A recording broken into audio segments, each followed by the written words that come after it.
High বন্ধুরা, hello. আজ তোমাদেরকে একটি কবিতা শোনাবো। কবিতার নাম প্রকৃতি বলে। পথ বলে আমাকে আয়রে ধুলোর পরে, আকাশ বলে আয়রে ছুটে বৃষ্টি ঝরে পড়ে। নদী বলে আমার সাথে চল রে স্রোতের বেগে, রাত বলে তুই আমার সঙ্গে থাকরে রাত্রি জেগে। পাখি বলে আয়রে ছুটে শুনতে আমার গান, ফুল বলে আয়রে বনে ভরে দেব তোর প্রাণ। ঝর্ণা বলে আমার সাথে চল রে ছুটে ছুটে, মৌ বলে তুই চাকের মধু নে না এসে লুটে।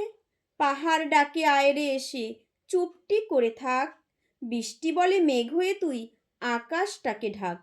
সূর্য বলে আমার সাথে যা লুকোচুরি খেলে, ময়ূর বলে আমার সাথে নাচরে পেখম মেলে। বই বলে তুই আমায় পড়ে নে না কিছু শিখে, খাতা বলে আমার বুকে যা খুশি যা লিখে। নমস্কার।